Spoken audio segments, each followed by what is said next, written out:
wake that ass up. Early in the morning. The Breakfast Club. Morning, everybody. It's DJ NV, Jess Hilarious, Charlamagne the Guy. We are the Breakfast Club. Jess is out on maternity leave, so we have Lauren LaRosa filling in, and we got a special guest in the building. The legendary. Her book is out right now. Who's that girl? EVE, ladies and gentlemen. Eve. What's up? Morning, y'all. How you Welcome. doing? Good morning. How you feel? How you feel? I feel good. I'm jet lagged, but I'm good. Oh, you just got in? Like Saturday. And my kids with me, so yeah. Got But it. good. Happy to be here. You got the memoir out, man. Yes. Who's that Right. girl? Yes. One thing you tell folks right out the gate is how much you initially hated the name Eve. Could you explain that for the people who haven't read the book yet? Yes. This is the first time I got this question, actually. Yes, because I thought I was cursed. Because I grew up Jehovah's Witness. My grandma's Jehovah's Witness and religious. And Eve was the one who made the evil happen in the world. She gave the apple to Adam. So I actually literally for years thought that I was cursed having that name. You know, it's only, I grew up Jehovah's Witness too, but you're the first person that ever made me look at that from that perspective. Because most people just say Eve is the first Lady. Yeah. No, I felt like, well, damn, she's responsible for evil. Like, because people used to say to me when I was a kid, like, you gave Adam the apple, like literally, and I'm like, that's crazy. Why would you say that to a kid? Also, like, yes, like I don't fucking know him. But yeah, no, I really did think I was cursed. But then you grew to love your name, Yes. Eve Jahan, because Eve you found Jahan. out what it meant. Yes, Jahan means universe. Eve means first lady, and my mom was obsessed with Shah Jahan that built the Taj Mahal, and she changed a letter, and then I was like, wow, Eve Jahan, like that's a big deal. Like, and I love my name now. First lady of the universe. First lady of the right. universe. Powerful. What point in your life was that switch from I hate it to now I'm embracing it? Like, how old were you? I was honestly even 30s, late 20s, 30s, because I was still in. I don't know. I was such a tormented person within myself. It took a while. It was years also that I just didn't trust myself. And I talk about in the book, like with drinking and stuff, I just didn't trust myself. So it took a while. How was reliving all these memories, right? Because a lot of these Ooh, Lord. stories. I feel naked. You gave it up. No, I you feel gave it up. real naked. You talked about Okay. a lot in this book. I talk about a lot in this book. We reread stuff. I definitely was like, do I really want to put this stuff out here? But I was like, I think it's important. I think it's important for myself. I think it's important for my kid. I don't want to bring any of my shit onto my kid. But and it's so cheesy to say, but you know, what's that saying? What you reveal, you can heal. Yeah, what you don't heal, you can't reveal. Yes, Yep. exactly. And it's like, I just feel like I need to shed some of that shit. And yeah. What was the most difficult thing to write in the book? What was the hardest part, The hardest? if anything?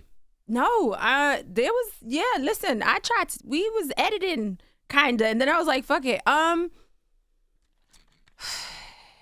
Lots of it. I think being really vulnerable about my drinking for real, because I talked about it. When I was on the talk, I talked about it. Yes, I had an issue, but I don't even think I actually admitted it to myself. Also, the fact that I had this ectopic pregnancy when I was on my sitcom that I never told anybody about, and I actually did not even recognize it until I was ready to get pregnant with my kid. So I never even dealt with it at all. So that was really hard. What made you deal with it now? You felt like there's other women probably dealing with it? 100%. And the frustration of being a woman. And I talked about this the last time when I was here with the crew of Queens. And we talked about, I mentioned about endometriosis and having fibroids and shit like that, and how doctors just don't listen to you, and having to go get a specialist to find out that I had that. And I think it's just important. There's so many women that are suffering with infertility, and definitely lots of Black women, lots of my friends are still suffering. So yeah, I think it's just important. I know that was back in 2006. Yeah. And I've actually been through that. Oh, wow. Time. Yeah. So Yeah. when I heard you talk about it in the book, I was like, oh shoot, because it's like it just happens. Like you don't even know why it happens. Yep. After that happened, when you were looking to have your baby that you have now, were you a bit nervous about like if it would work out, Oh, my or like God. would you be safe during the pregnancy? Like what were your thoughts? I was so nervous. I was so and I'm an anxiety-ridden person, which is why I drink and smoke so much weed to try to chill myself out. I was so anxious. I was so nervous. And I talk about in the book how I was like anxiety master level when I was pregnant on the set of Queens, because I was like, here it is. Okay, I'm working, which is great. And I'm so grateful and blessed. but is it to the detriment of my kid? Like, am I gonna lose this baby? Like, I was literally going to the doctor trying to hear the heartbeat just so I could feel calm on set. So yeah, I was scared. I was really, really scared.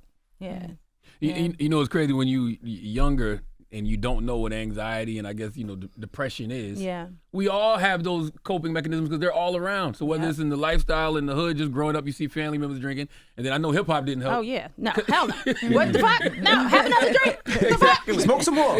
Yeah, smoke some more. What the fuck? Oh, you crying? It's fine. Have a drink. Like, no, hell no. Because everybody was doing it. Also, nobody was using these words. Nobody was talking about anxiety. Nobody was talking about mental health. Nobody was talking about depression. That's right. Like, literally, it was just like, all right, well, you'll be all right. You be all right. You be all right. Like, it was what it was. Was what it was. So when did you realize you had a problem? Like, what made you say, honestly, okay, my DUI. My DUI was the time that, and not even just the moment of the DUI. It was when I couldn't drink. It was when they told me I had to wear the ankle thing. And ankle thing for drinking? Yeah, because what was it? Back then they were giving out them fucking things for some reason in LA. Monitor. Yeah, the ankle monitor. For some reason they were giving them out because they could tell through your blood weirdly that if you were drinking. So I had 56 days where I couldn't drink. And I was so scared of that 56 days because I couldn't remember a time where I hadn't drank. So I even begged my lawyer at the time, like, can I go do community service at a hospice? Can I go, like, I'll do anything? And she was like, no, this is what you have to do. And I say this in the book, it saved my life because it was the first time in a very long, actually not even a very long time. It was the first time I ever sat with my fucking emotions. Like actual, why am I drinking? What am I trying to cover up? Why am I trying to numb myself? What is the problem? And I had to sit with my shit and I cried a fucking lot. And I needed it. What was the biggest moment when you were sitting with yourself? What was the biggest thing where you're like, dang, like I'm really dealing with this. I can't even believe this is something I have to deal with. Well, cause I lived in LA too, so I had a psychic lady.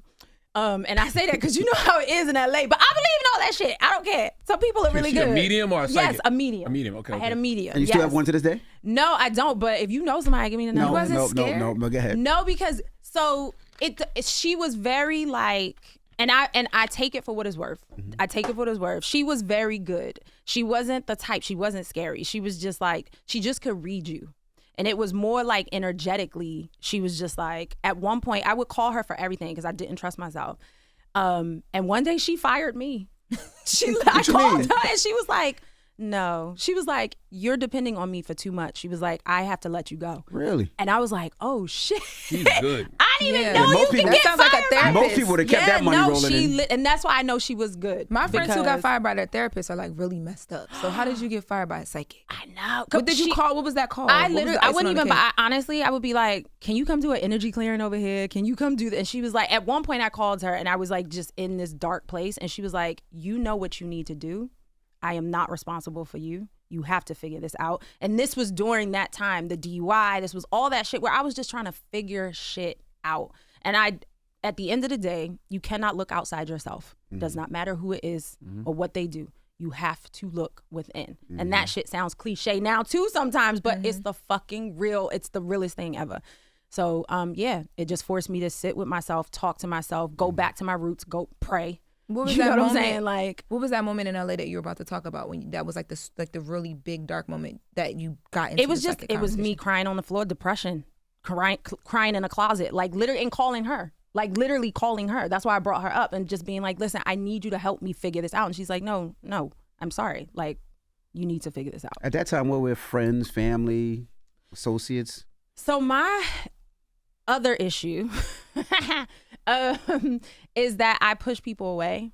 And that's another thing that I realized is emotionally, I didn't grow up in a family that really talked. We didn't say I love you. We didn't say I hate you. If shit was bad, we screamed. Also, you just knew you were loved. So I really just didn't know communication. And I always felt like, my mom had me young, so I feel like we grew up together. So I always felt like I needed to be independent. She raised me very independent, fiercely independent. So I think I was just like, I need to deal with this shit on my own. Plus, I'm a Scorpio. Like, I think it has a lot to do with that. Like, I don't know. So how were you as a parent now? Because I think my parents, probably Charlamagne's parents, those older parents were always, they never really showed much love. They never said, I love you. You knew it was there. And you're from Philly, too. And I'm from Philly, feisty Philly. Like, listen, you better just get on with it. Like, so how were you as a mom? I'm a fucking smother mother. I am a mother. I'm like, give me kisses, give me hugs. And he's already like, mama, like, get off me. But I am so, and I was actually scared that I wouldn't connect. I swear to God. I was like, and my sister-in-law told me that too. She has 3 kids. And she was like, don't feel weird because some women sometimes just don't connect immediately. And I just thought possibly because of the way I grew up, maybe I won't be, you know what I'm saying? And it makes me emotional because like, it's a freedom. It's so fucking nice. It's so fucking nice. And I fucking like, he's gonna be fucking spoiled and he's probably gonna get away with a lot of shit. But are you raising him out of fear or love? Now that is a good question. Love, for sure, love. But I tackle with fear. I tackle with fear. So yeah. But you want him to be in a position where he really calls mom regardless of 100%. anything. You know, because even growing up, you'd call your parents when you had to. But now my son, he's about to be 21, he calls his mom for everything. And I love their relationship because I know that if something happens, mom got his back, you know? And that's real. I do. Because I couldn't talk to my mom about and it's not her fault. Like me and my mom now are like, it's not her fault. It's how she grew up. Yeah. I was scared of my fucking mother, which is fine. I think a little fear is important. Yes. You but know she what was I'm saying? probably scared for you growing up 100%. on Murder Street, right? 100%. So that's why I asked, were they raising you out of, are you raising them out of fear or love? Because our parents raised us out of fear because they didn't want us to end up in bad situations. 100%. Or end up like them, like my dad. 100%. 100%. No, I look at, and I look at where we live, where I'm at. Like I wake up, I walk down the street sometimes and be like, damn, I live in London. I'm from Philly. Like, it's crazy. Like, I still think like that. I'm 45. Like, you know, but I also appreciate it. I also feel like I am greatly, like, thankful. And I'm also greatly thankful that my kid's life is so far removed. You know what I'm saying? Shoplift every now and then just to, you know. Of course. to bring I it got back. to keep it like, yes. Self-checkout Keep my real quick roots every now and then. You better not. Never. Never. Now, another good part in the book is, unbeknownst to Jay-Z, he put a battery in your back. Yeah. Early. Yes. It's funny because that was one of those things that we were like, do we put this in there? Because I know how people get, but it's nothing bad about that. I didn't think so. You know, it's one of those things where it was a very amazing phone call that I needed. That was one of those, I always felt like I was the underdog anyway. And he wasn't saying it out of malice or mean. That wasn't about that. It was facts, really. It felt like he was trying to temper your expectations. Yes, exactly. But I was like, okay. Let me see. I'm gonna show you. Yeah, it's all good. It's all good, and it went on to be fine. But and like I say in the book, we all have that person, that something, no matter what industry or whatever. You know what I'm saying? We all have that thing, or someone says something they don't even fucking know that you're like, okay, I'm gonna use that, no problem. One of the dopest things I love is you talk about your big brothers in the industry, right? Because you don't really hear that much. Yeah. And how Ruff Ryders and all them, you know, kind of was your big brothers to make sure they protected you. Talk about that a little bit, because in this industry you hear so many crazy stories, but they were showing up with knives, guns, and everything they needed to make sure you were safe. Listen, I was so fucking protected. I'm so forever grateful as well that Ruff Ryders is the crew that I come from. They respected me, protected me, celebrated me, allowed me to be me at all times. And yeah, if they had to shake a nigga sometime, I don't know. If they had to Philly come right back out. If they had to shake a nigga, that was one of the things I was wondering about. That's why I was so excited to meet you. I was like, I wonder how Philly she's still gonna be. No, Philly, that can never go. That can never ever go. I do say words now and then. I will say, my manager's there. He's from London. I will say, because for my baby, I try to keep shit consistent. So I do say rubbish sometimes, and I do say jumper. But Philly is always. You can't take it out of me. Your baby's a bit older now. I know I saw you talk about exposing your husband to like Eve from Philly and like whatever. How do you, are you having those conversations with your baby yet? Is he back and forth to Philly? Like, are you doing that exposure too? Yes, no, he comes back and forth to Philly. We'll be there in a few days. He was just there not a few months ago, playing with his cousins. Like, and I love that because it's a different vibe. And I love that. And I feel like he needs that. And it's going to be such a rich childhood for him because England is so different. Yeah. And his cousins, yes, he does. He says garage. Garage. He says garage. Wait till he says John. I know. Wait, I need to start teaching him that now. Actually, yeah. You know, in the Things Fall Apart chapter, you said that you feel like the spirit of the Ruff Ryders died with DMX, God bless the dead. Yes. When that RR chapter of your life closed, did you feel a sense of grief with that as well? Yes. Yes and no. Yes, in the sense of obviously with X, because of X, 100%. But no, in the sense that we've all kind of gone off and been doing our own shit for so long in between all of that. Because, you know, before he died, may he rest, we were supposed to do a Ruff Ryders tour. We had been talking about a Ruff Ryders tour. So yes and no. Yes and no. Always wanted to know the Ruff Ryders record, right? Yeah. The remix when you were on it. Did you know what it was as soon as you heard that record?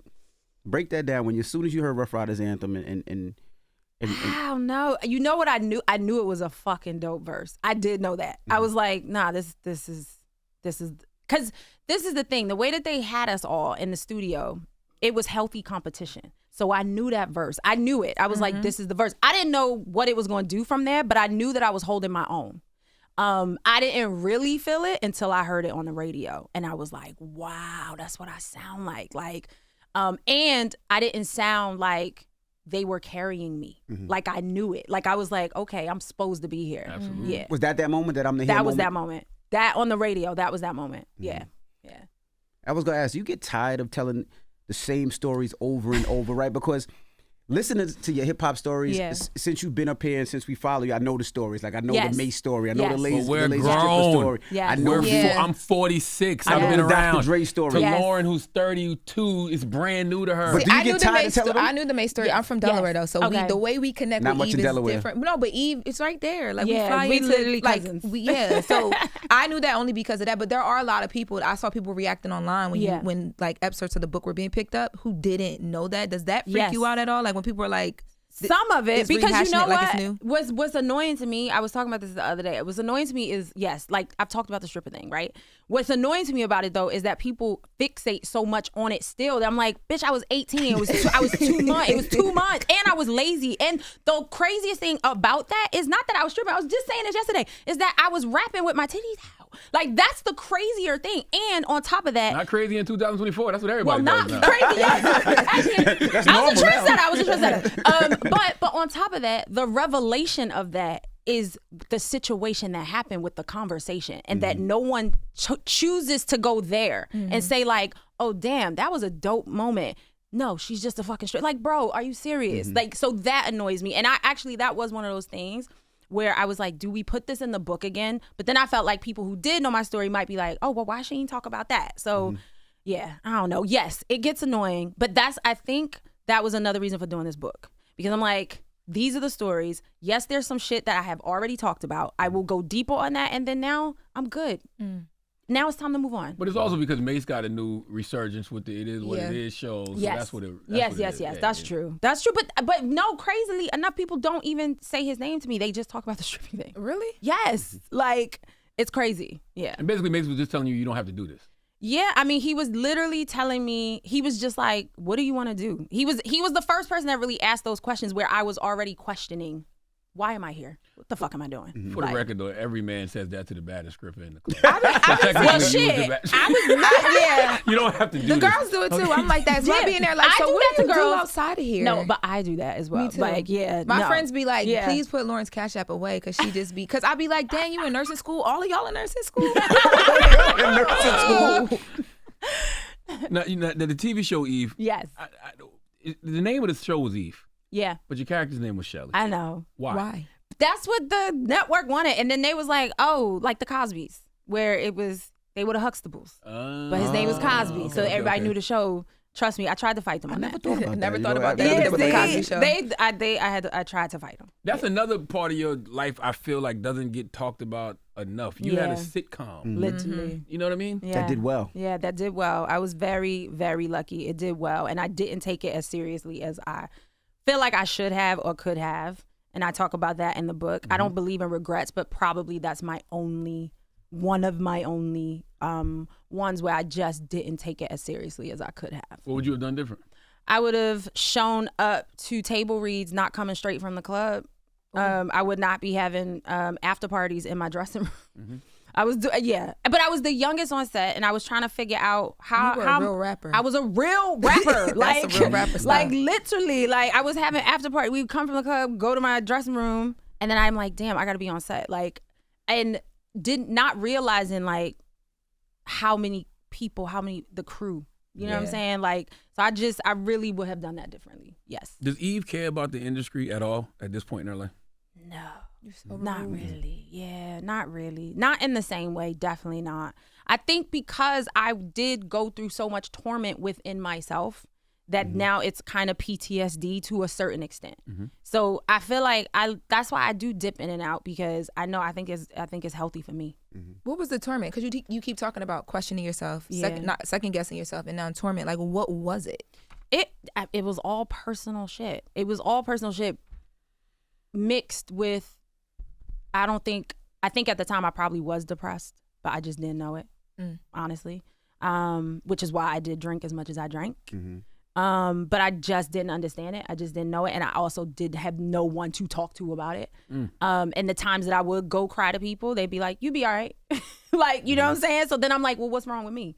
Like, literally, okay, then maybe I don't know. Maybe I'm not supposed to be here. It was a lot of that kind of questioning. Am I truly happy? Am I only doing, and is this what I'm supposed to be doing? And then I think, it was a lot of my own personal torment.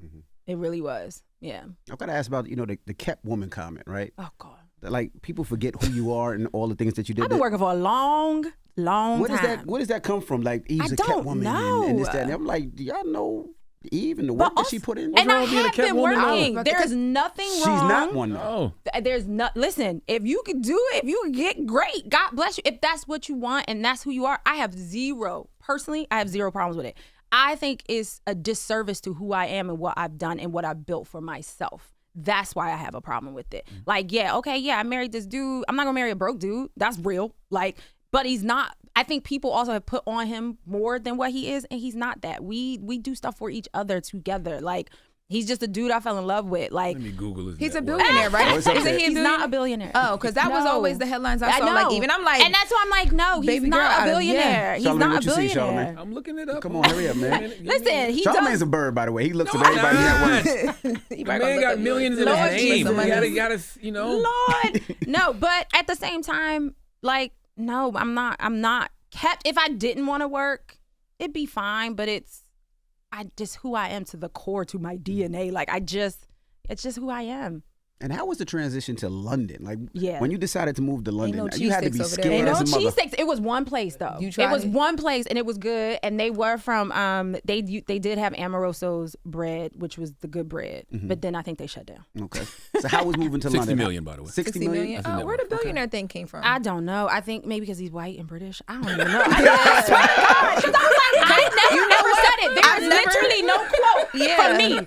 I swear to God. And I never fact checked that. I just maybe because he is white and British, I thought it was swear, true. because I was I'm gonna be honest. I never If it was fact a black checked. guy, y'all would have fact never checked. said it. It was you, and then it was. Remember when Rihanna was with the? Oh, yes. They had like photos of Yeah, I y'all was like girls, we can do it. No. They was like Girls, we okay. can do it. There were memes. Yeah, that's why I remember how much money I thought he was worth. Was because No. So how was the transition to moving to London? No cheesesteak? What else? No, it was hard. The first 2 years were really brutal, definitely. And I still have moments where I miss like conveniences and things I know. British people, I love you because you different, you good, you warm. But some of them ain't warm. Cold. Some of them could be cold. It's hard to get in there. Like, it took a minute. It takes a minute.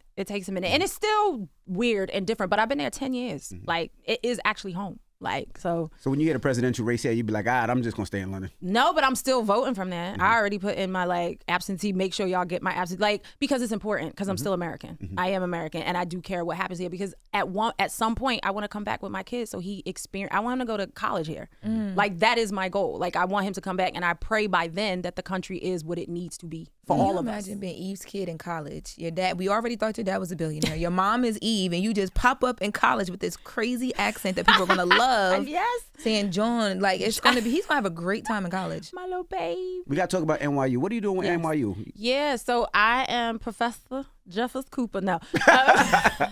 I'm doing their Steinhardt residency, year residency. So basically I get to teach whatever I want or just come and just, I won't say vibe because it's more than that, but it's like conversations. about who I am, what they offer, and then we're gonna do like a big event in the spring with some of the students from there, the musicians, everything like that. So this is a huge deal for me because I mean I never knew this was even available. Like I would have never even thought this was something. So I'm very, very honored to be there. Yeah. What is it called? Residency? What is it? Scholar in residence. Scholar in residence at NYU. Yeah. So do you have to be there, or will it be? I do. So Zoom or no? So I have to do 2. I'm doing my first event next Saturday, just like meet and greet, and then I do my first official one in November. So you have a curriculum and everything. Yeah.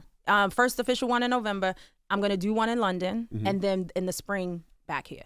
And then if I want to continue, then we'll see what happens. But when you're here, does your family, like your husband and all you guys' kids, come with you? Or the baby is here, but my husband is doing Gumball, which is how we met. His rally. Yeah. It's my first one I haven't done in 10 years. Wow. And they're in Asia. So hi, baby. Yeah. I don't know. Y'all met on the Gumball Rally? We met on the Gumball. You were driving on the Gumball Rally? I was driving on the Gumball. Yes. That's a long drive. It's 3,000 miles in 7 days. Every time they ask me, I'm like, that's too much. I know it's a lot, but you need a co-driver. Just get get like 2. Look at me selling it. Listen, 2 co-drivers, somebody for the music, somebody to make sure you could drink one night, and then the next person drive. Like if you want to do it, I will map it out for you. Okay. I promise. It's something I feel like everybody should experience. I wanted to do it and then broadcast from the different countries. No, different I'm telling you, do it. And I swear, and I'm not even saying it just because I'm his wife. It's one of the best times I've ever had. That when that week comes around, like I'm really sad I'm missing it. Like really sad. But I mean, Bun B does it every year. Yeah. My big bro. Like he does it every year. So please do it. Y'all should do it. Y'all should do it next year. I know that's right. Wifey. No, do it. I can't commit to that. The way my anxiety set up, I don't know. You can drive. It's not a race. It's a rally. Look at me. But there's a lot of people, though. It's a lot of people for him. Oh, yeah, it's a lot of people. It is a lot. Do you get bored? Because you are a creative. You know what I'm saying? You're an artist. Like, okay. So what do you do when the boredom sets in? No, well, because I don't drink or anything like that anymore. I have an occasional drink. I ain't smoking weed in London. No disrespect to anybody in London, but it's dirt. It's just different. I don't know the right people. I know one dude that smoke, but I don't even know. Like, I'm cool. So I've stopped. But yeah, no, I don't know. My son is everything, and then I chill. Like I do chill. But I did say this to a friend of mine. I'm not doing anything creatively to feed my soul. I mean, this book helped a lot, just writing, because I shout out to Kathy, by the way, my co-writer. She's amazing and has her own credits and amazing books on her own. But doing this process with her actually helped me a lot, and we're already thinking about the next book. So yeah, but I do need to do more creative things to feed my soul. I believe that. You still write raps at all?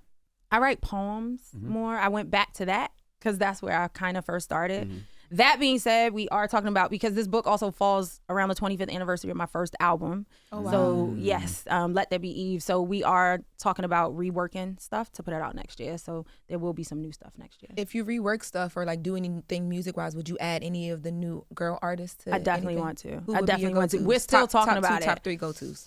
Ooh, yeah, I don't know. That's hard. I ain't even gonna lie, because we've been talking about it. Because ultimately, I don't want to do anything that looks like I'm just jumping on some shit just to jump on it. I feel like it needs to be, it has to be organic and right for those kind of those records. So we're still figuring it out. I feel like you and Rhapsody would make a lot of sense. Ooh. But the interesting thing about Eve, like Eve, you're such a one-on-one. Like even now, I can't think of anybody who I would compare to Eve. Because she did sexy rap, but then she did the positive rap. She did the women's empowerment rap, but then she also did the grimy rap. That's why it's hard to think then. about who to put on stuff, to be honest. The demeanor of like coming out of Philly is just a little bit different too. And there's girls coming out of Philly, like they got Rocky, Lee Mazin. Like there's girls that are trying to come out of Philly, but they haven't hit like a Sexy Red or like a Glorilla yet. So I don't know if the genre I don't know. I'm going to figure it out. I mean, it'd be dope to do a whole Philly, like, female. I always want to know what the thought process was back then, because when you came out, like I'm just thinking about it, you wasn't in a singular box, right? Yeah. You did the sexy rap at times. Yeah. But then you did the women empowerment rap. But then I don't even remember Eve doing sexy rap. She just was a fly chick. No, but I think the demeanor was sexy though. Yeah. It was very much like EVE. Yeah, I don't think, lyrically, I don't think I really went there. But when it came to maybe like style. Yeah, Steady style, style. She didn't have to Yeah, force yeah, it. yeah. It was, it wasn't Aesthetic. forced. Yeah. Was didn't say it. that forced when you thought about it, or was that something that you was conscious of doing, or that was just Eve? It was just me. It was just, honestly, it was just me. It was what I wanted to show. My easiest album, I think, was the first album, because I feel like I was writing that album my whole life. It was the other albums that I literally had to think about. The second album, the third album. But that being said, I kind of just did what I felt. I kind of just did what I felt like I wanted to do. It wasn't no rhyme or reason behind it. When you did Love Is Blind, was the label behind it, or they was like, this is totally from what's out now? I was shocked that they were behind it. I was actually really shocked, especially that early in my career with Ruff Ryders. But they were completely behind it. I think once I added the third verse where I also popped them, like it also killed them in there. Yeah, I was like, I think that was fine. But they were totally behind it. Yeah. Well, I know you said earlier that you guys had been talking about a reunion Yes. before DMX passed. Yeah. Would y'all consider doing something like that now without him being here, or you feel like it couldn't be done without him? I don't know. I would leave that up to DNY to figure out. I think that would be up to them. And if they want to bring us together, I'll always be there, of course. Yeah. But I think it's more up to them to figure it out. Yeah. You know, in the Hollywood chapter, you talk about going to the Church of Scientology. Yeah. Could you explain to the people what the hell made you do that? You breaking all the rules. Because I got invited by somebody who I was like, A rap legend, a female rap legend, yes, you said. that I was like, well, if you're going, I just need to see. Plus, I'm very much Bart Simpson. Like, I'm very much, I will touch the fire just to make sure it's fire. And when the hell else am I going to get into the celebrity Scientology center? I was scared as shit the whole time I was in there. I did not eat the food. So I was like, they are going to fucking drug Brainwash me. you. Yes, Yeah. and brainwash me. You got to break it down when you walked in there. What was it? Was It it You need to was go by the book, so- but yes. Was it people Yeah, wearing go hoodies? with by the female book, but it was rapper. crazy. Who was the rap I don't legend? want to say because I don't even know if she's. I don't want to out nobody because Okay. I don't even know if 'Cause she's this is- still doing it. Okay. So only for those reasons. Child, that shit was crazy, and I was hungover. That was the other thing.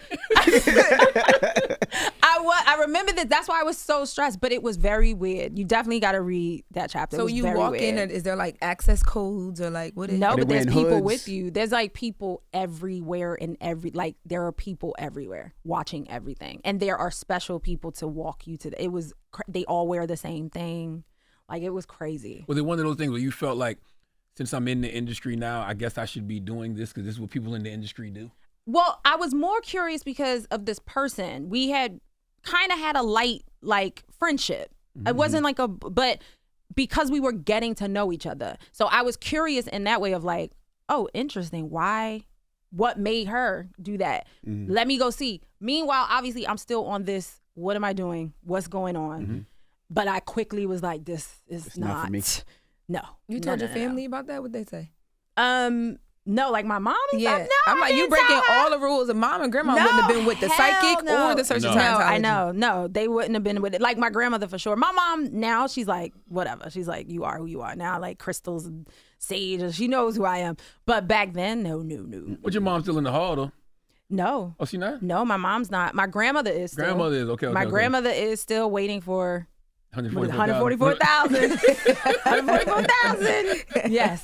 She still slip you watch hours in the weeks every now and then? No, she's actually good. She leaves us alone, but that's her thing. It's all good. You know what I wanted to ask you in the Evil Destruction chapter? You talk about your time with Aftermath and, Yeah. you know, when you got dropped from the label, Dre didn't even bother to call you. How was it when things came full circle? You done blew up and y'all Yeah. ended up doing Let Me Blow Your Mind. Did you bring that up to him? Like, you know, you ain't even called me when you... No, I didn't even need to. I remember before we even did Blow Your Mind, we did the Source Awards. And I was like, yeah, you see, yeah, I'm on the same stage as you with the Ruff Ryders. Like, so it went from that to Jimmy being like, y'all need to get back in the studio, do a song. And it was kind of just me being so extra Philly. Like, yeah, okay, well, let me hit a beat. Let me hit it. Like, so extra. Like, so we never, ever discussed it. But we also knew, listen, Dre is the greatest. Like, right? So I knew he was going to get it out of me. I made it hard. Yeah. Word. Yeah. The album, I was gonna say the album. The book is out right now. Make Who's sure that you pick it girl? up. Who's that girl? Yes. And I appreciate you for I joining do us. have No, one- thank you for having me. I got y'all. one final question about Yes. Who's That Girl? Yes. Who were you at the start of this book? Yeah. And that's who, a good and who would you say you are? Oh, that's a good question. At the start, I definitely tried to write it like an interview. And Kathy actually checked me on that because she was like, look, I don't want to take you back to trauma, but you need to emote for people to understand where you're coming from. So I think I was slightly guarded. And then as I went through it, and I don't know why I'm getting emotional. It's okay. Go First ahead. time somebody asked me this You question. home. I just feel like all that shit that I had on, like one of my healers used to call it an invisible backpack of shit, of other people's shit, of your shit. I'm like, that shit's off.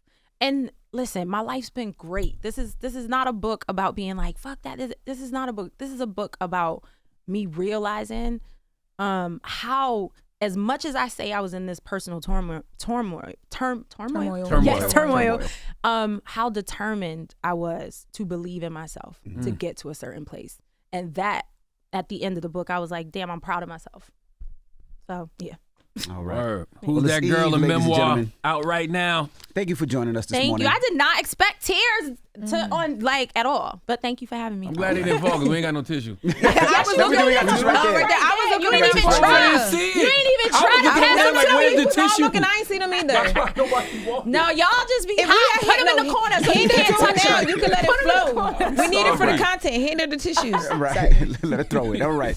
It's the Breakfast Club. It's Eve. Thank y'all. Thank you. Wake that ass up. In the morning. The Breakfast Club.